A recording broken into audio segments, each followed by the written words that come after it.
Okay. Good morning, friends online too. As I said, I thought we were going to have maybe 8 or 10 people there this morning. I had imagined and created this whole little scene where we were going to actually know each other's names. But now there's a lot of us, and it might be a little bit more challenging. I know and recognize many of you. It's wonderful to have you here at Jikoji, and welcome back. And some of you are new faces, and we're very happy to have you here. I always like to start by acknowledging that we are actually resting. Jikoji is on the unceded land of the Ohlone people, the native people to this region, who have lived in the Bay Area for over 10,000 years. And we recognize them, their history, their culture. And we kind of hope that our recognition, our acknowledgement, conveys goodwill to the Ohlone and their descendants who are among us. And even zooming out farther, we hope that our acknowledgement and recognition of the Ohlone people allows us to recognize all people, all cultures, and our incredibly vast, interconnected, shared existence. In my last 2 talks here, which have been separated by several weeks, we talked about one of the foundational teachings of the Buddha, the 3 marks of existence. I've covered 2 marks, which were impermanence and suffering. And so this week I'd like to address the 3rd mark of existence, not self. People think not self is something other than not self is, which is really interesting. They think they have to somehow completely evaporate as beings. So I think we will maybe explain that a little bit today, or at least explore it together. This particular teaching is the Buddha's 2nd teaching. So right after his awakening, I'll teach a little bit more about his awakening in a second, but right after his awakening, there was this 49-day period where he wasn't teaching, but then he taught. And this is the 2nd of his teachings. And so it's very important and very foundational. So as I mentioned, the 3 marks of existence, sorry,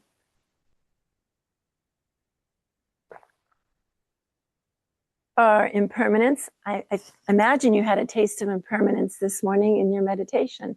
Did you notice some thoughts and feelings and sensations coming and going? Impermanence. A very easy, accessible way to notice the embodiment of impermanence. Of course, that's going on at many levels all the time. That's a taste of impermanence. And suffering, or dukkha, or dissatisfaction or dis-ease, is when we try to hold on to those things that are impermanent. One way or another, we try to cling to them, either because we want more or we want less. That's like, a thimbleful of suffering. If you want to learn more about these things, you can watch our YouTube video where Taishin has been posting things, thankfully. So today I want to talk about this 3rd mark, non-self. So I mentioned after his awakening, the Buddha didn't teach for 49 days, which for those of you who are familiar with the Bardo, 49 days there too. But the thing that's important about this is that he thought he could not teach, that he would not be able to convey his insights, that people would not be willing to receive his understanding. Why? Why would he think that? I have a pet theory that I don't think is a big reach. My background is in evolutionary biology. That's my undergraduate degree. And I think that the Buddha was saying that everything about us, so this is my bias, okay, I have a bias. But I think the Buddha may have been saying that everything about being a human being is designed to have us actually individuate in a very particular way, to actually have a self that is separate and distinct. his teaching, which we'll go to in a minute about non-self, kind of goes against the stream of ego and all of our human desires to be somebody, to seek control and to have an identity. Goes against the stream of our habit. Goes against the stream, I think, of our very biology, whether it's through having children or any other immortality project, which could be your career. So at a basic level, I think that humans are shaped to, this is my partner, Michael, making some indication to me that I don't understand. Okay. This is how you live with him all the time. He's making indications I don't understand. Why don't you unmute and say what you want to say, Shoho? Identity, identity, identity. Look at me, look at me. Very subtle, yeah. Okay, and mute yourself again, honey. Okay. So, at a very basic level, I think all humans are kind of designed to be seen as individuals and identify ourselves as special, and then protect these selves and defend these selves and assert these selves and impose these selves to carry this life forward,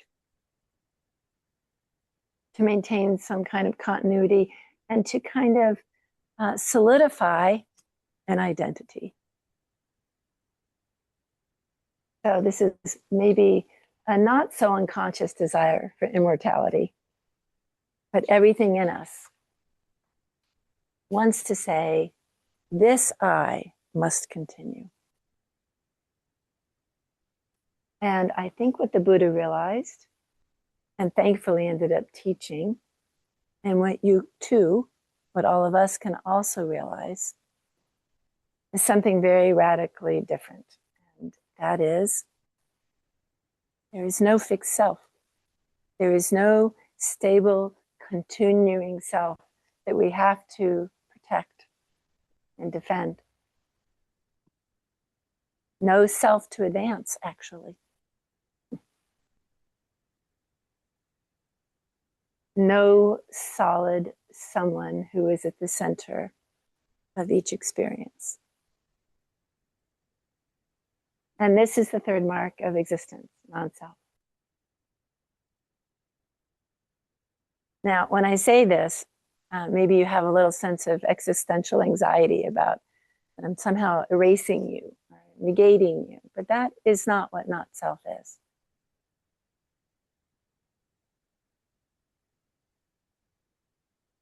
I mean, I feel pretty real to me, and you look pretty real to me, and I'm pretty sure you're feeling pretty real. But in my experience, my own experience, and maybe yours too, the real embodied awareness of not self is not existentially anxiety making. It is actually liberating. And this is what the Buddha thought, and thought maybe no one would really understand. In my own experience, it's a huge relief. So sometimes a personal story is illustrative of some of the things we want to share. And so I'm going to share a story from many, many years ago in a galaxy far, far away. In my own life, in a temple a long time ago, some distance away, I was serving as Jisha, like Fatima did for me this morning, for my teacher, Taishin's teacher as well.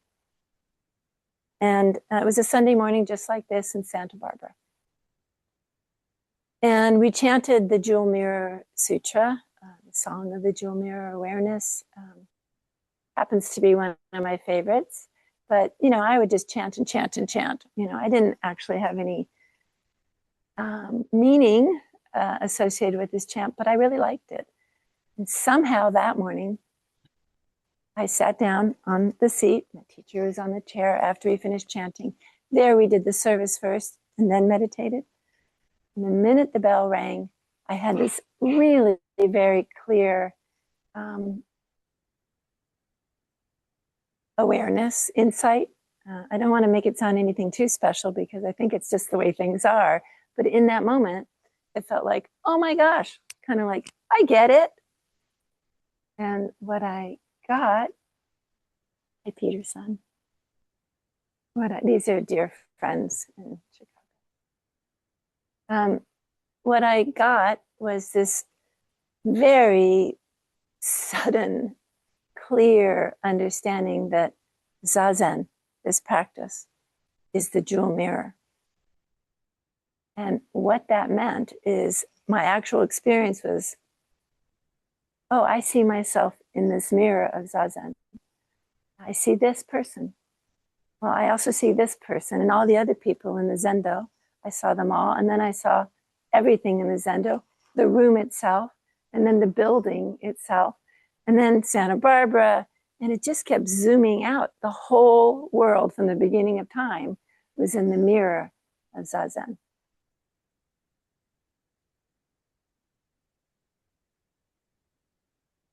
And the thing that was really interesting about this experience is that nothing was in the mirror. Everything, the mirror was empty, and everything was in the mirror, but there was nothing in the mirror. And I don't want to sound all Zen because, I'm not pretending here. I'm explaining my own experience. But what was really happening is that I could see that nothing was staying the same. I could see impermanence right there, including this one. Nothing essential and stable and continuing in the mirror of Zazen. It wasn't standing still. There is no fixed someone having the experience of what was in the mirror. There is no one and no thing in the mirror. And for some reason, this was not at all troubling, but a huge relief, like as if I had spent my entire life carrying around this scaffolding. Does everyone know what a scaffolding? It's like those structures that they put around buildings to kind of secure them as they're building more building. It's like I had been carrying around this scaffolding around my body. This body and mind had this scaffolding that I had been carrying around, and it was not comfortable. At some level, I wasn't comfortable. I was carrying around this scaffolding everywhere I went to protect something inside the scaffolding. And I put it down. Oh, I didn't say I put it down. It fell off. It just was gone because it wasn't there anymore. It was so clear it wasn't there. And yet nobody was missing. Even though nothing was in the mirror, nobody was missing. Everybody was with me. All of you were with me, even though we hadn't been met. And the Buddhist language for this is dependent origination, this shared existence, this endless interconnection. The traditional way of expressing this is this exists because this exists, and that happens because that happens. So for an easy example of this right here and now, you can look at the trees outside because Jikoji is so blessed with all these trees. And you know that they depend on air and soil and water, just like our thoughts depend on memory and mood, chemistry, conditions. So each moment after moment after moment, depends on everything that came before and is somehow inextricably linked to everything that's coming next. When the Buddha sat down to face himself, life, just as we sit down to meet ourselves, life as it is, he looked very closely to see if he could find a self. And he couldn't. And we cannot. We do not. What we find is relationships, which some of you are probably tired of hearing me talk about, because I've been talking about relationships for many years. But for me, that's all there is relationship. I cannot find a way around that. All there is relationship. And this is, of course, the third mark of existence, not self, not a separate self. So the understanding that the Buddha wanted to convey about not self is kind of set forth quite lovingly, I think, in a conversation he had with Ananda, a monk, Ananda, who happened to be his cousin, to whom we owe a lot, by the way. If you don't know Ananda, bow to Ananda. He's a good guy. And this conversation is often referred to as empty is the world. And I really like this one because Ananda asks the Buddha why the Buddha said the world is empty. And the Buddha answers, the world is empty because it is empty of a self and anything that could be considered a self, anything that belongs to a self. Everything is empty of any fixed, independent identity. So this is not self. We exist in relationship right now and all the time to everything. The Buddha then specified what we really are, and what we really are is like a river of different streams coming together inside each of us and all together. And we chanted them this morning. We are a river of these things. I'm going to tell you what they are in a sec. Unless you know them, anybody want to tell me? Not you. I know he knows them. These are the skandhas. So the Buddha said that what we actually are these converging streams, a river of, as we chanted this morning, form, feeling, sensation, impulse, consciousness. Sometimes impulse is translated as mental formations. So the river of form in that form is this physical aspect of our existence, our bodies and our sense organs. The river of feeling is the sensations that arise in response to our sense organs, including all pain and pleasure, which is either negative, positive, or neutral, or pleasant, unpleasant, and neutral is how the language usually is. Not negative, that's a whole nother layer. And then there's the river of perception, which is the intellectual process of recognizing and then identifying and separating and then interpreting that information. And then there's the river of mental formations, which are thoughts and emotions, our biases, our habit activities, the things we keep doing over and over again.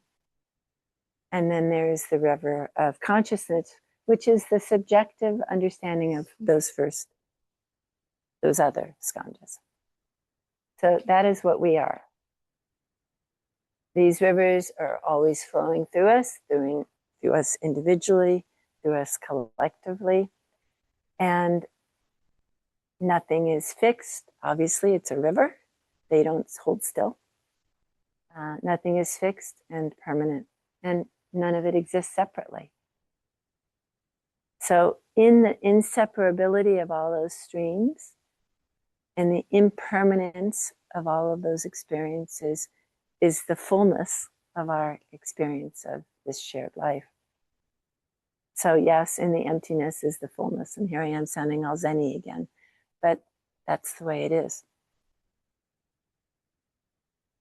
The fullness comes from our interconnection. So if everything exists in this interconnected space of relationship, What do we do about this self that we have to feel sometimes is centered here, and we're carrying around like that scaffolding? That self that we feel we have to promote and defend,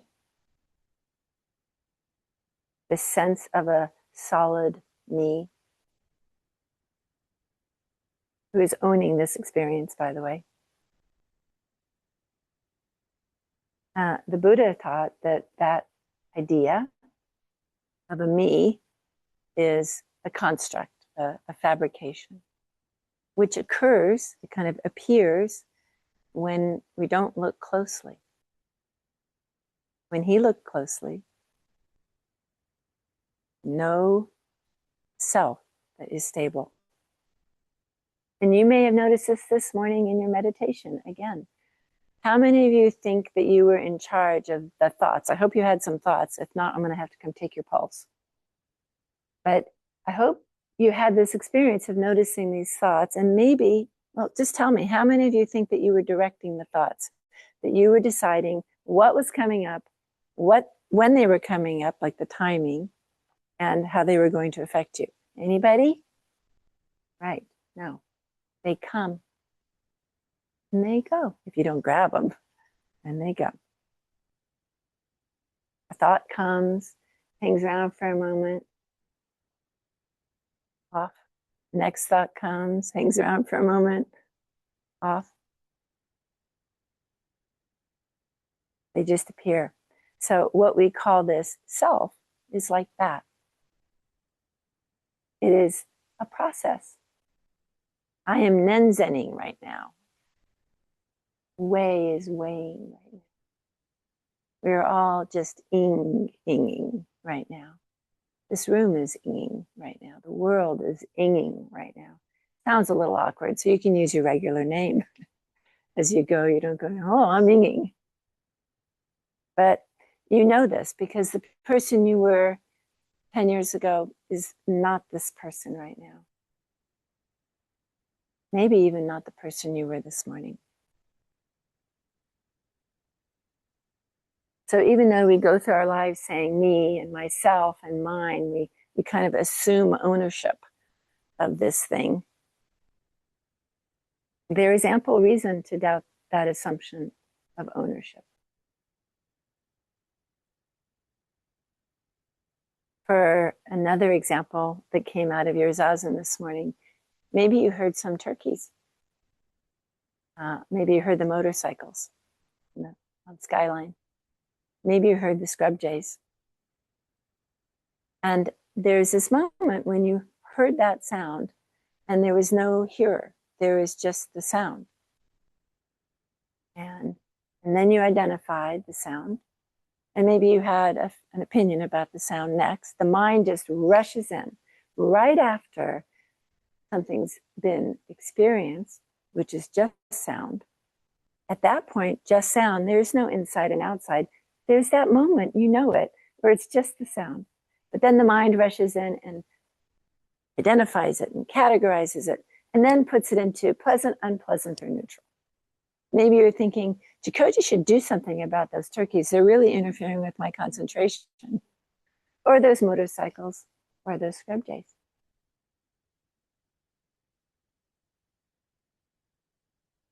Right there, when you identify it, an identity in you, someone is appearing. Before that, there's no someone having this experience. It's just the experience.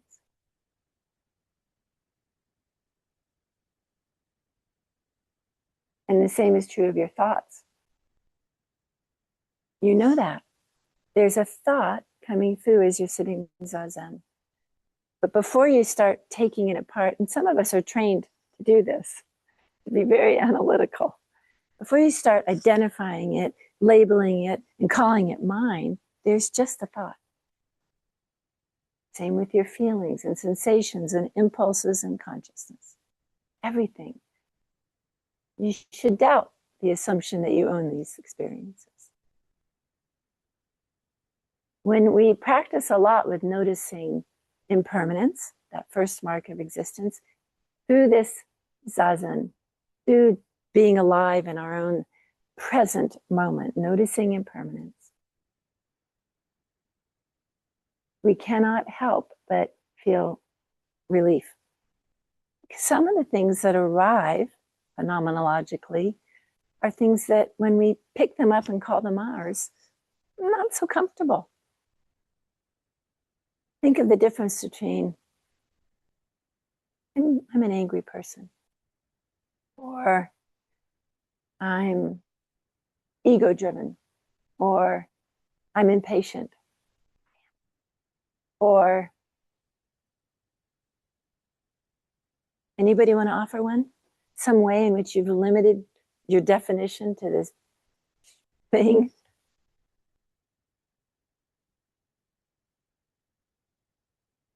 The difference between that and there's anger, there's impatience, there's frustration, there's an ego. Big difference, right?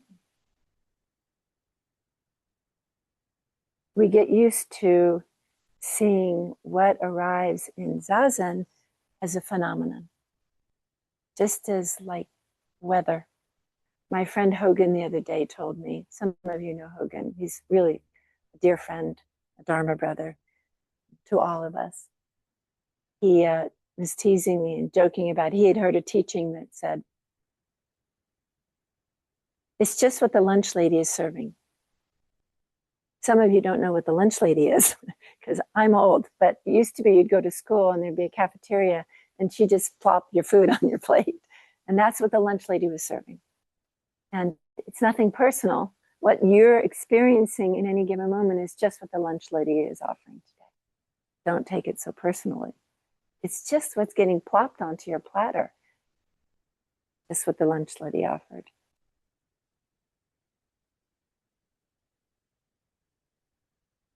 Now, having said all this, I want to reiterate that speaking of not self is not a negation of this existence, all of ours existence. Life is still happening. Breathing is happening.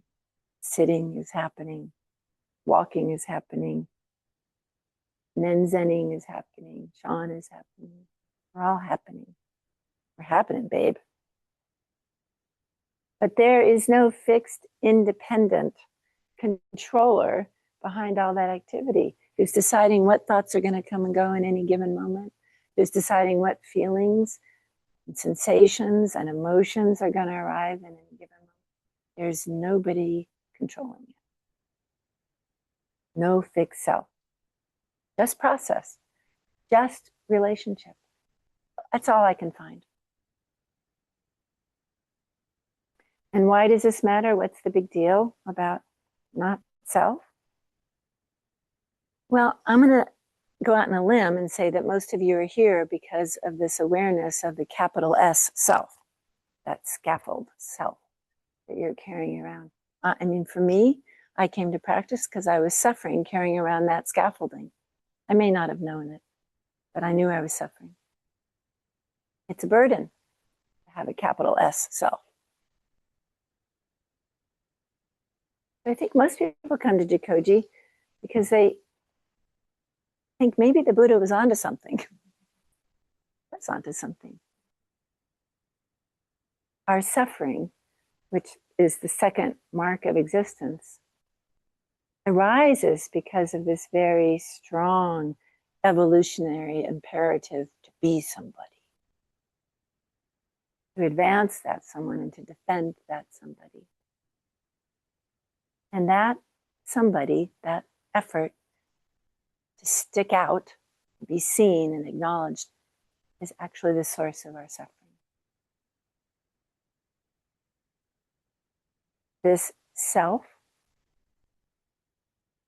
is moving.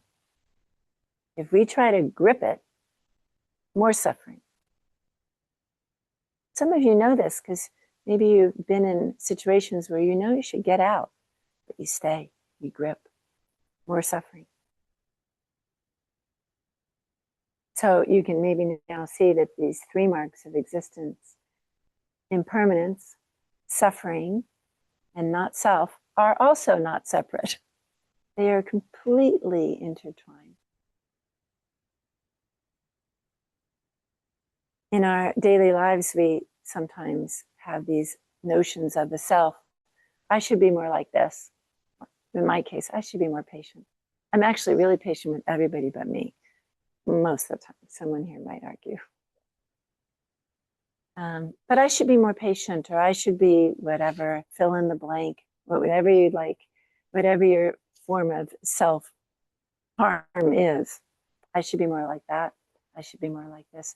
And this is not spoken in a way of, bodhicitta or inspiring. It's usually self-punishing. But every time you hear that voice, you are fabricating a self. It's a very clear, like, ding, ding, ding. You're making up a self. Maybe even during meditation this morning, you thought, I should be calm.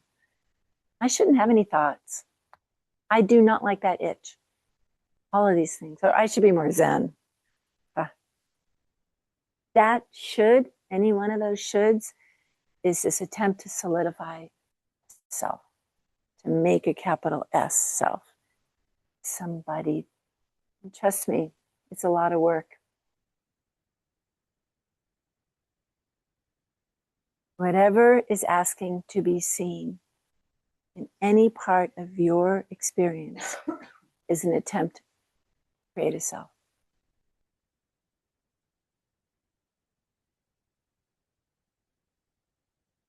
Trying to stabilize this moving thing.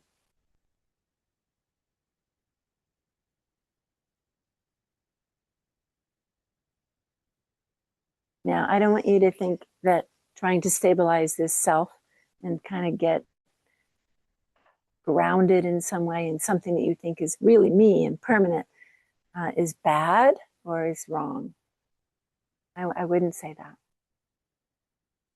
But it is a constructed self.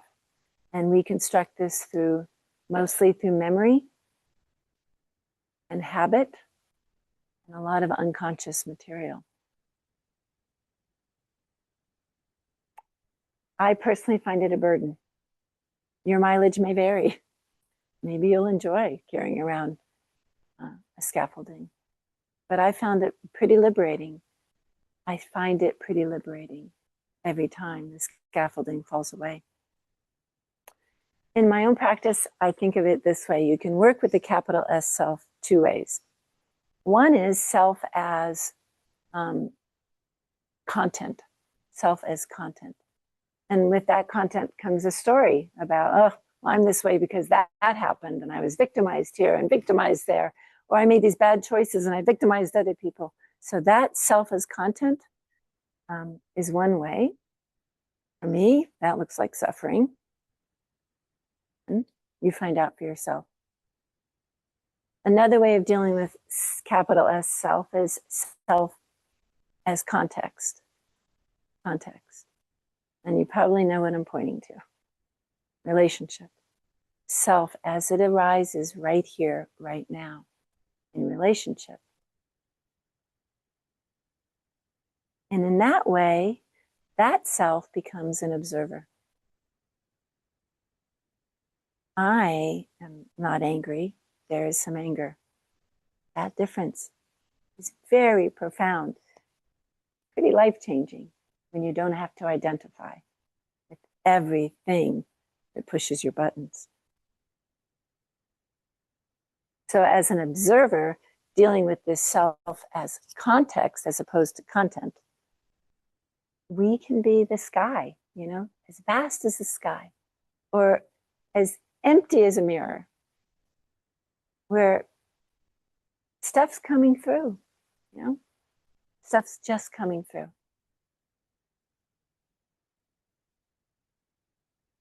The sky doesn't have any self-identity or nature. It's just like a container for everything that goes through it. And that's what we are too.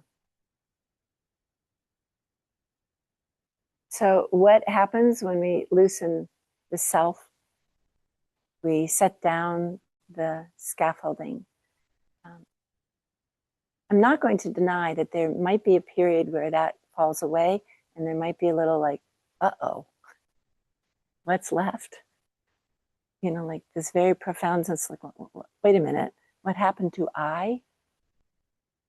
But you may not have that experience. You may just feel, whew, I'm free.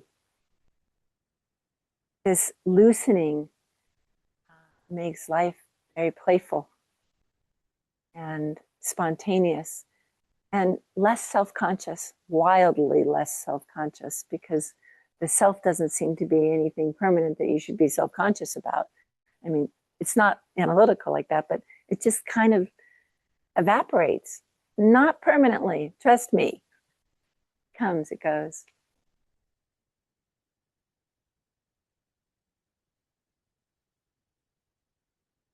The one really profound experience around this falling away of the scaffolding is there's really no one to advance. There's no one that you have to promote anymore. There's no sense that you have anything to prove. That is really a wonderful feeling. For those of you who've already, I mean, I had a career, many of you have careers, there is that kind of pressure to prove yourself, to demonstrate your capacity and your competency, and to kind of almost stick out like our DNA wants us to and say, look at me, and recognize my contribution, and aren't I special? And when that goes away, it feels really good. You just don't need it. And you're aware that you don't need it. And that is really a delicious place to play. I mean, it is really great. Because you're just responding to what's here all the time without feeling like you have to have your contribution recognized. It doesn't have to happen. There's no me that has to be in that role.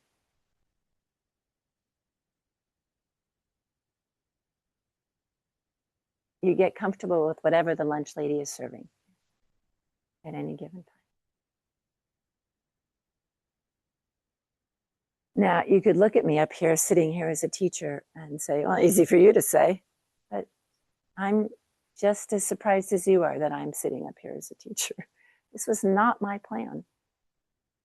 This is just what happened. The lunch lady delivered this life. And I said, okay. So when we experience this, not intellectually, not because you read it in a book, not because you heard it from me, but actually through your own bodily experience, the burden of being someone so dramatically feels unimportant that we stop wanting to be anyone. It just doesn't matter. It's like becomes irrelevant. Like the ingredient doesn't exist.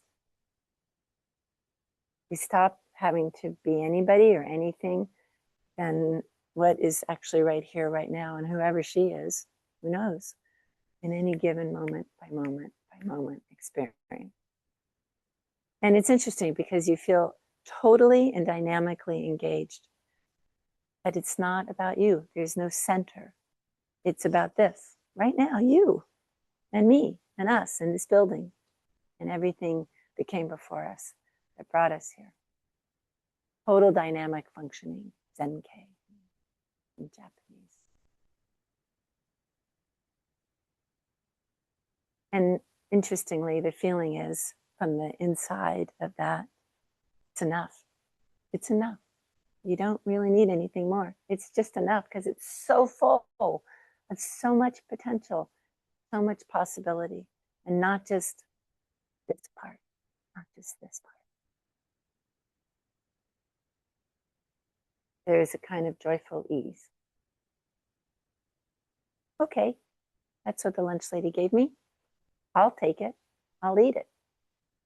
I'll do my best to use that fuel to meet you, to be recognition of you this moment.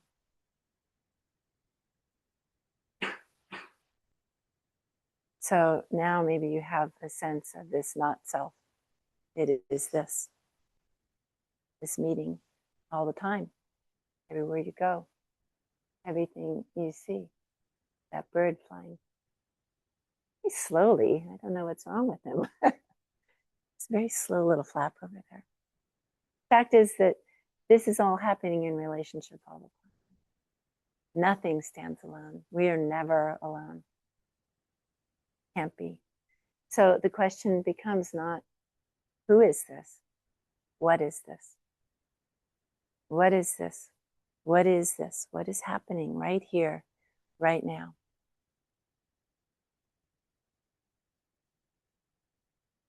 Everything is possible there. We have so little time together on this planet. It's incredibly precious to be together, to enjoy our lives. May we take care of our own lives, which means taking care of each other's lives, gently, lovingly, recognizing the empty mirror reflecting everything and everyone. May we actually enjoy this endless interconnection.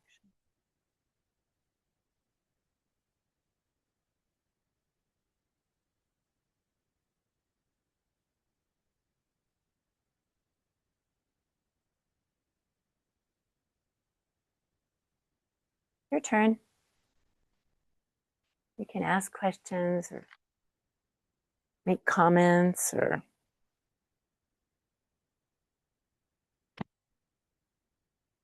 people online. You want to go first? Akbar-san.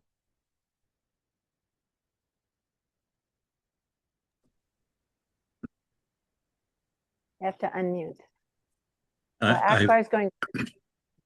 I've Oh, unmuted. well, Okay. okay. Well, I was name's having not problem Akbar. unmuting myself. Yes, sorry. Thank you very much for this talk. And I have a visual that helps me to picture this non-self. It's the starling's murmuration.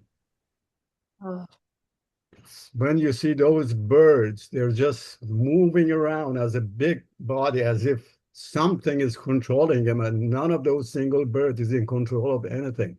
It's just the whole thing is moving. And you can scale this as from your neurons to the society, that everyone is moving in some way of, reacting to something. Yeah. So there is no one itself, and no single person or no single bird in charge there. It's just that the whole thing is moving. That's my picture that I try to stick to it and remember. Akbar, thank you so much. Everyone heard that, yes? What a wonderful vision. I love that too. And yeah, maybe that's the thing that we're so enchanted by when we see them. Well, that's us. But Thank you.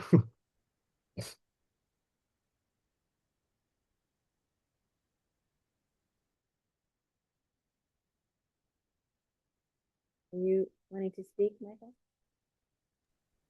Yes. Yeah, it was a very good talk. That stuff I forget about, and then you remind me. But you're talking about sense of self and how many selves. And I just went home after a very long absence to where I grew up.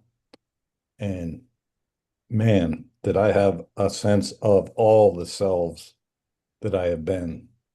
I mean, it was really remarkable, and how fluid it all is from one moment to the next, and how it all changes in an eye blink. It was rather profound, but I really got a sense of this universe of selves, all the selves that I was, all the selves I am, and all the selves that will be. I just got this whole kaleidoscope. It's like looking through one of those kaleidoscopes when you're a kid, you turn them. And it was like, whoa. It was really kind of a little hard to put into words, but it was quite an immense feeling. But thank you for your talk. you. Thank you for sharing this. I think it's very important that as practitioners, we understand what Michael's speaking about. Look at all the selves, look at all the selves we've already been. And just think of it exponentially. I mean, look at all the selves we are, all of us. And our practice is to radically accept all of those selves, right? Not cut out the ones that we think, oh, I wish I hadn't done that. Because you wouldn't be this without all of those selves. And this is fantastic. Being alive is great, whatever it is. And it is all of those other selves and all of these other selves together. So it's important to go to the next step and realize the richness of this selfing that we're doing and the impermanence of this selfing.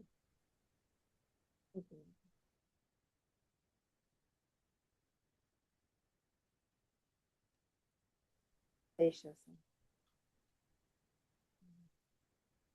So appreciate your talk today, and I wanted to recognize that behind you there's a switch plate that has a shadow that creates a great big L, a capital L instead of a capital S. So just to representing love and how we can be free to love when we're not carrying this scaffolding as a burden. And I love that image because that's, I think, what the Buddha and what you're saying is to be present for what is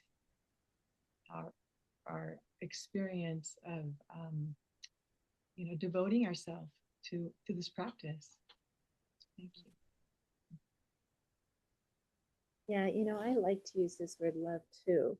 I find it's very triggering for other people. So, but yeah, I think the Buddha was about love, about our connection. And that love, of course, includes everything, including our sense of disconnection and hatred and anger. The love is the whole thing. I like these visuals very much. Thank you. And yeah, it's a relief, a big relief to be able to, even in the midst of discomfort, to be really touching, interconnected. So that when someone is upset with you, you are not having to defend. If someone gives you some feedback that feels yucky, you can think, who is that? I'm a little uncomfortable with it. Or if someone comes at you really looking angry and saying things, you can say,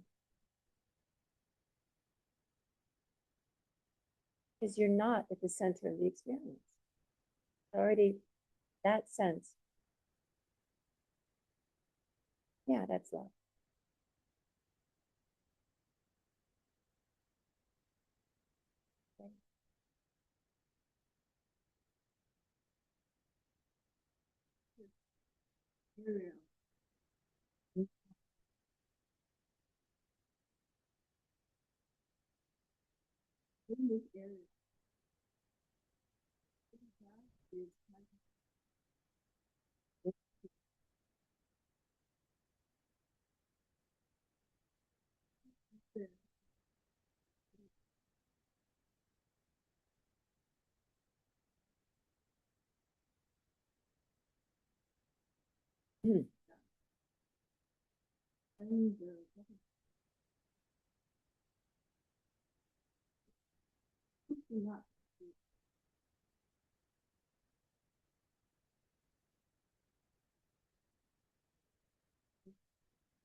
I forgot that there was an area, there's a name. Come back and tell us. Yeah. Yeah, some of you maybe remember being children in the sense of not being separate from experience, not having an opinion or a sense of being separate from it. I remember this very clearly of, there's no difference between me and the grass and the clouds. Like, not intellectually, not like that, like the way I just expressed it. 4 words, I guess is the way I would say it. Before we separate and navigate into the territory where there's grass and clouds and me. That kind of merging experience with this observer of the experience. Yeah, I think that neuroscience is a really fertile way of looking at Buddhism. For that matter, so is quantum entanglement physics. Everything is kind of proving what the Buddha said 2,500 years ago. Pretty cool, all these different ways of looking at it. And the brain does the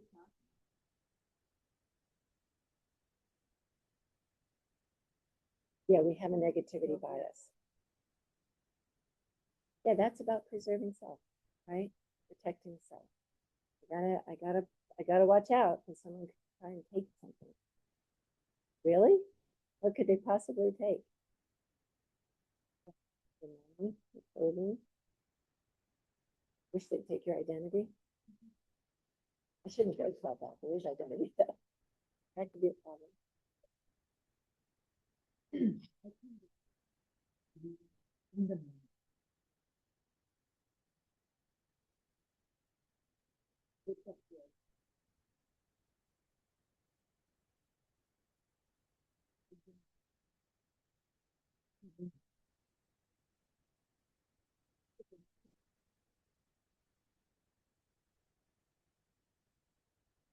Completely ice cream. Yeah, that is my visualization of you. Thank you for that. Poor son behind you. Now we can see with ice cream all over you. Yeah, but you can have this experience without even going outside of into your imagination level. You've got a good one there, this memory. But we talk about mindfulness all the time, and I was washing my coffee cup this morning. This little glimpse of the bubbles and the water and the cup and the sponge, and I was like, oh my God, this is so wonderful. What is so wonderful? It's just that there is nothing else happening at this moment. And so you can just return to this moment like that. And even in the midst of a discomforting moment, great beauty. We've talked about this. They show a little bit about in the midst of our discomfort, beauty. I know this is true in grief. Great love in grief. And you are washing dishes. You're completely absorbed, as Wei was just describing, completely involved. There's nothing else except for this now. And it's great. Maybe we'll all think about your son, ice cream.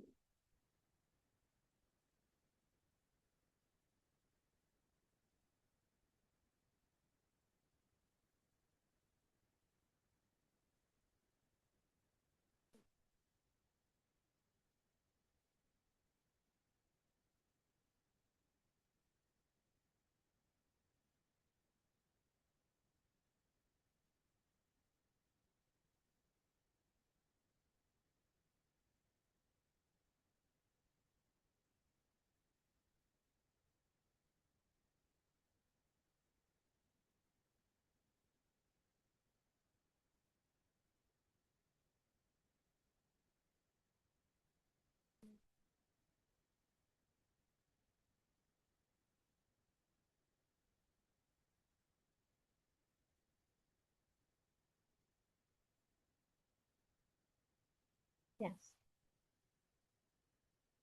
It's a big ask to accept you. This is the Buddha's very first teaching. One suffering requires. This is here. He's telling me.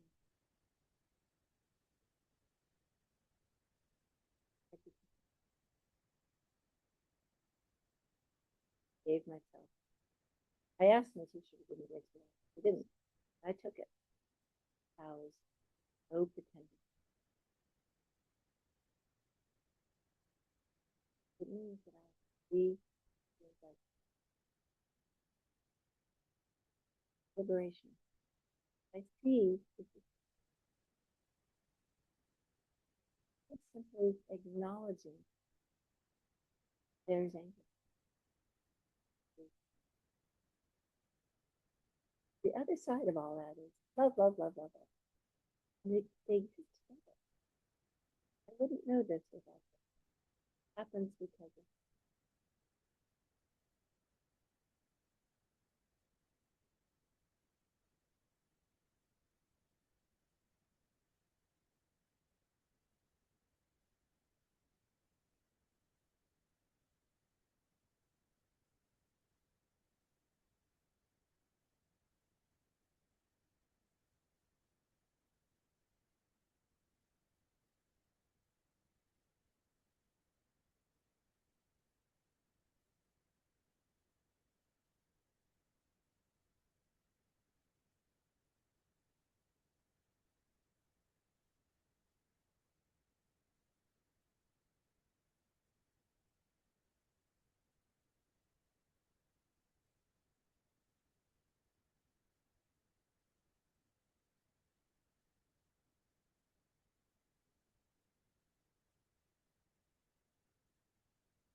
Yoden, Yod.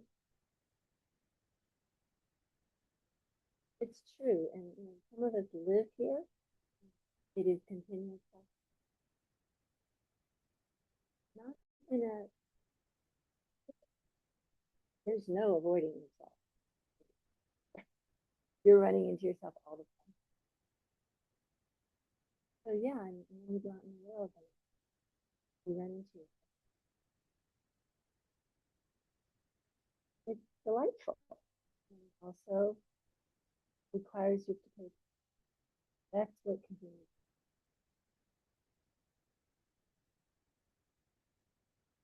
Attention to what's arising, because it's not you. You, it's the self. Yes. Isn't something we're doing when we're just living here. Every single heartbeat and breath. So everyone is doing it. Helping and letting go.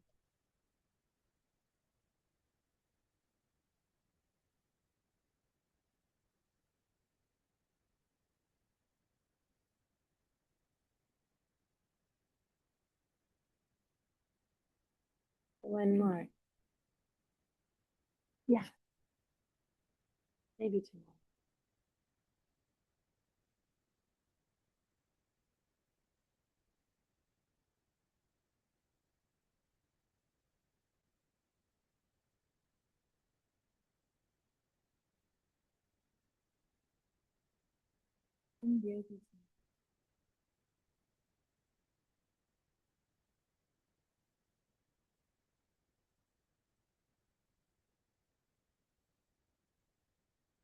No idea, and nor do you, and nor can we.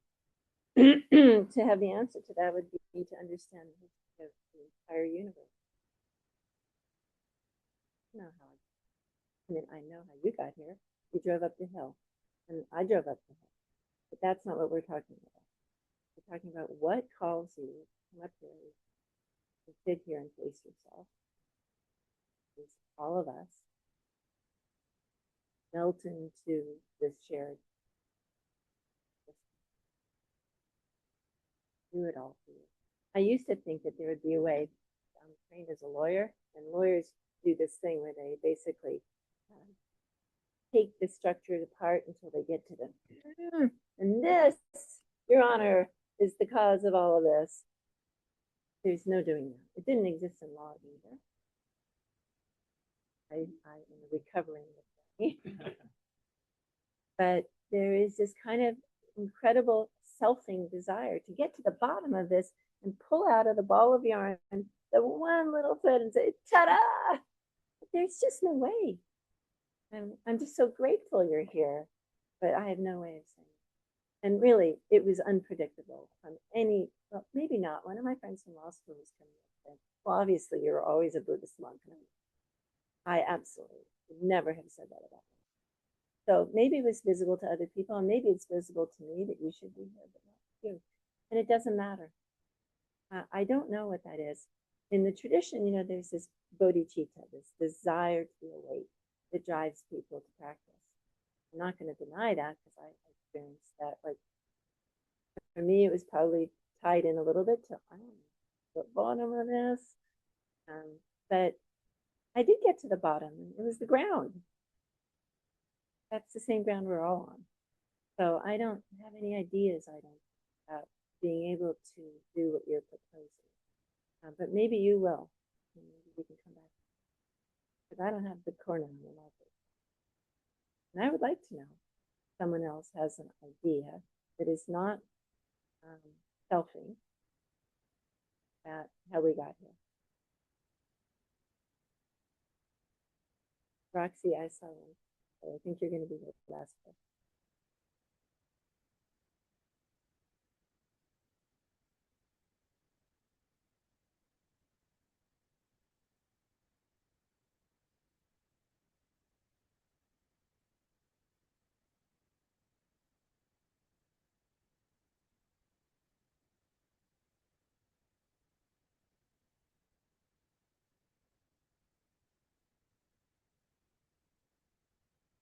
Mm.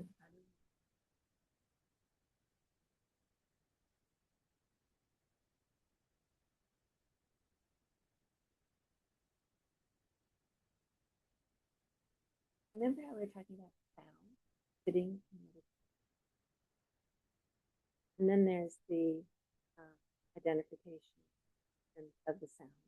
And then there's maybe a story about how I don't like that sound or I do like that. Before any of that extra stuff happens, just the sound. Just an observer observing, experiencing it, not separate from the observer. They're happening in relationship. If you wake up in the morning in a woman's body and think this is a woman's body, you can think that, but it is just the body. So this putting language to these things is really difficult. Even all these words really aren't touching experience. They're just an approximation. It's what we have. Helped. Buddha said. Helped us. But I would say you tell yourself the truth about what is here. What is here? It doesn't have gender. But to say it's non-binary is now another level. When people, you know, I'll tell you the truth that I was a woman in a law firm with all men. At this, in Buddhism, I was the only woman I knew in Buddhism for a long time. For some time, who was a priest. I actually formed a group called VOWS, the Voices of Women in Zen, because I wanted to talk to other women. And I'd like, hi, I know you're a woman, can we talk? And it wasn't because what I really wanted to get at is I didn't want to be viewed as a woman. I just wanted to be viewed as a being, like you're a being, and you're a being. I just didn't like the imposition of gender on me, even though I'm totally okay with being this. I don't like all the words attached to it and the constructs around it. So it's like a horseshoe, you know, one end could be non-binary and one could be completely celebrating whatever this is. And someone would from the outside would say, well, she's a woman. But I don't have to go around doing that. I can just be what this experience is without the extra thing.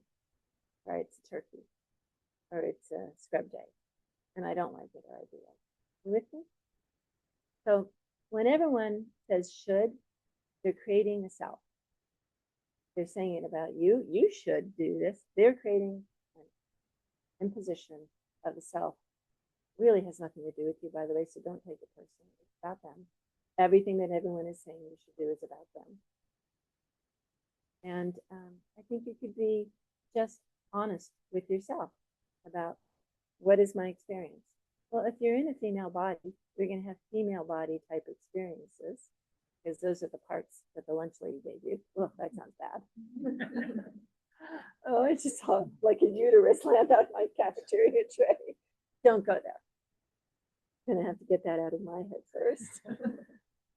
You get it. Tell the truth. This is my experience. And it's different tomorrow. It's okay.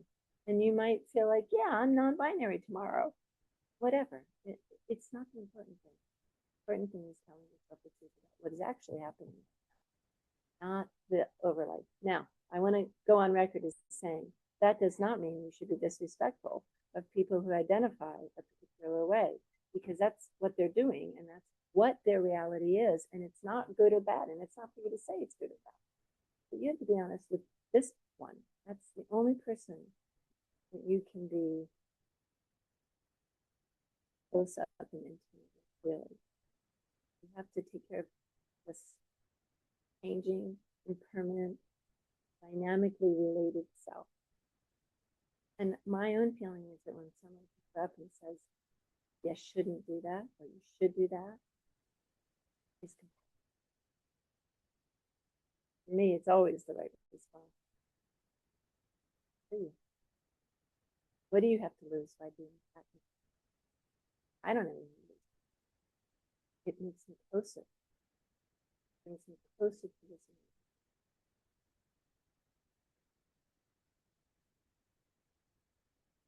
I think we really do have to. We'll be together, don't worry.